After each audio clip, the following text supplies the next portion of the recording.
Welcome one and all to East London. It's the first KFC T20 International. South Africa taking on England. And we are live to you from Buffalo Park. Yeah, good crowd in there. Looking forward to seeing these two teams do battle. A build-up, no doubt, to the T20 World Cup, which is some distance away. Let's get this one started then. Here's Shaun Pollock. Yes, time for the Tosner's first KFC T20 International. Colonel Sanders is in town. We've got David Boone, the match referee. Boone, your tash is much more impressive, I must just tell you that. Owen Morgan, the England captain. And we've got Quinton de Kock, the South African captain. And Jadine Veltman has joined us. She's the KFC Kid of the Day. Who's your favourite player? The suspense. Quinton de Kock. Oh, I think he's paying you some KFC to say that. Anyway, Quinny's here with the coin. Quinny, give it a spin.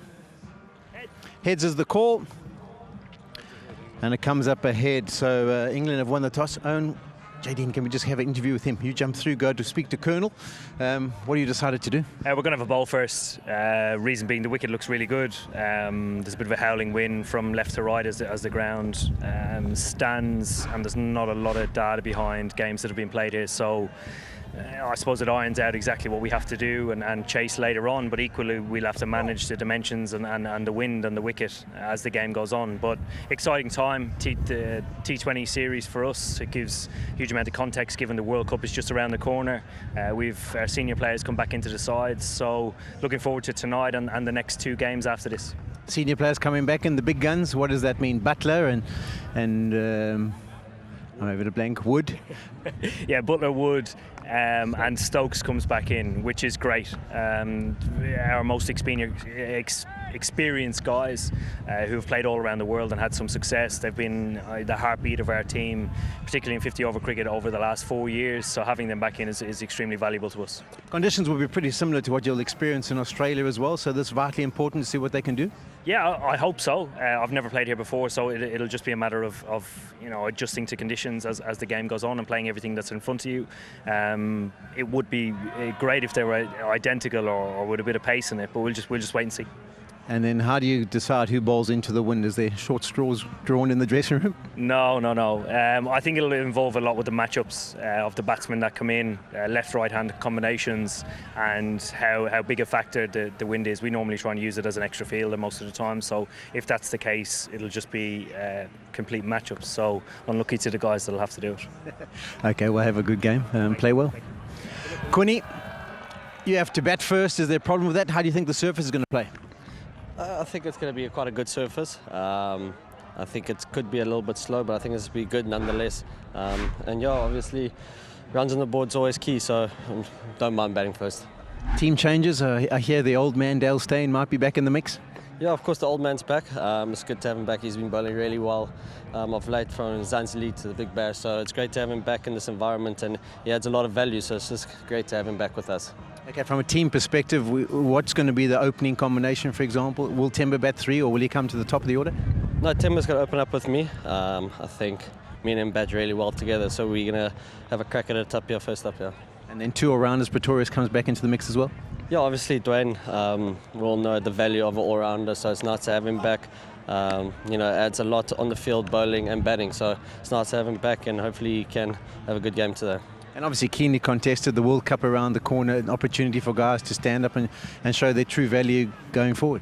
Yeah, obviously I think now the build-up to the World Cup of India is a great time to start.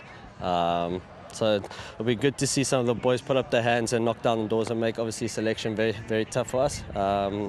But yeah, hopefully the guys put a lot of pressure and just do really well, and we can start from here. Okay, well, thanks for your thoughts. You're up front to start well for South Africa. Yeah, well, we'll give it my best shot.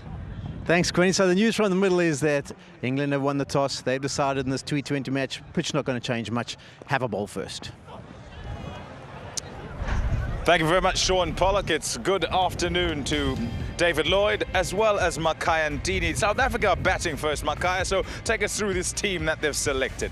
Well, I think, bringing back Dale Steyn it's one of the major things when it comes to the bowling point of view. It brings the experience, it brings the, bowling up front, and I think the likes of Ngidi, they will learn a lot from him. Dwayne Pretorius is back as well, talking about that batting. Temba Bavuma is taken to the top of the order. Explain that a little bit for those who would not have seen him bat right up at the top. You know, I think if Temba has shown against Sri Lanka as well, if you remember that when he opens and score 100, and then now he opens on a 2020 with Queenie. We've seen them how they did in Cape Town.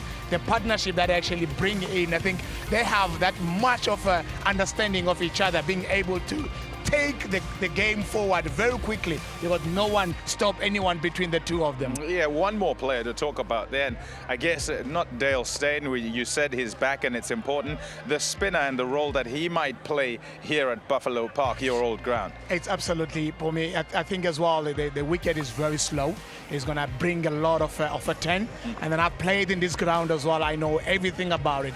I think as well, you know, when you're actually defending, you are able to slow the game, trying to force the batsman actually to come towards you instead of you trying to bowl them out. The spin is going to make a massive difference.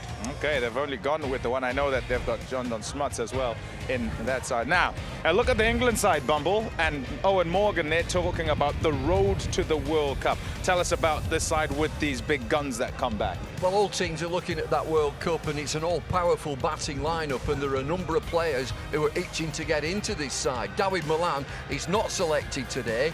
In his 9 T20 internationals, he's got 5 50s and 100. He's got a strike rate of 157, but they've gone with Jason Roy, electric player, Josh Buttler, Bairstow in at number 3, Morgan the captain, Ben Stokes at 5, Denley at 6, might see a little bit of leg spin from him. It's a powerful side. And then you come into the engine room, if you like. Moeen Ali, vastly experienced. Tom Curran gets a go. Rashid with his box of tricks and leg spin. Jordan, tried and tested for years, and a bit of electric pace from Mark Wood. Okay, Makhaya, the road to the World Cup. What is important? How do they make sure, South Africa, that as it begins here, they're doing the right thing and getting the right guys in this side? For me, I look at the team that South Africa has in the last ODIs against England, and then I look at the team that they actually having here today. You know, going into the team that they want to select to go to the World Cup, this is a team that they need to make sure that they nest it. You know, nest the injuries, make sure the guys are fit, you know, to be able to not even have to worry to select the team. South Africa, they've got a very strong team that they can be able to choose and pick and choose, if I can put it that way. You know, they really building up. I think Mark Boucher, they have the same mindset as well to know that Faf du Plessis is not here.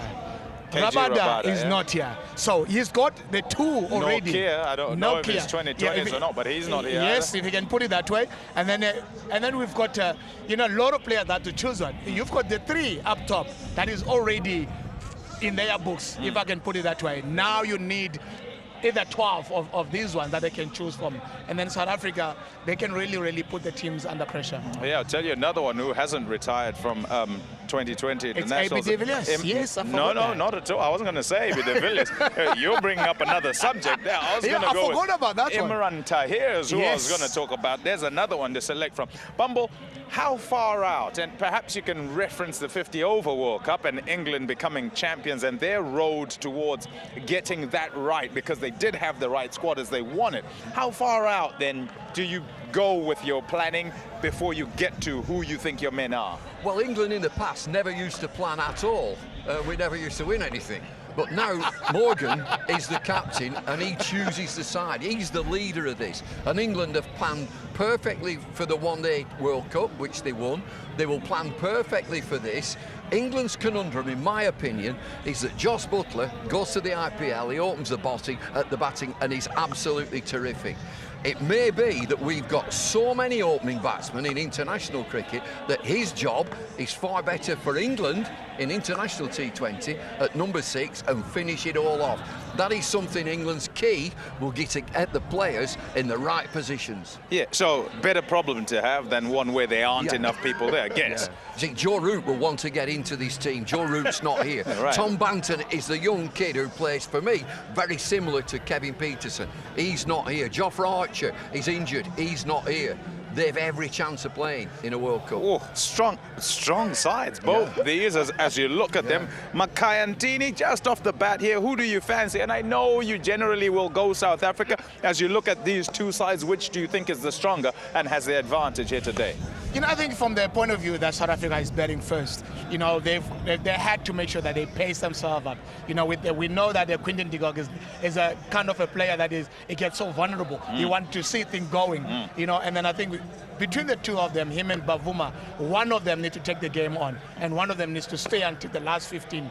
You know, the last 5. You know, so if they can be able to do that, they give the likes of, Miller at the end there with an all-rounder of Petrugwayo and all of them. With John Smart in between, let's not forget about him as well, because he's a very good 2020 player. So I think South Africa, first game, we've seen them in the first ODI. They make sure that they win. They're the one that actually they punch. You know, the first punch. Okay, well, we'll see who it is who does throw or land the first blow, as it were.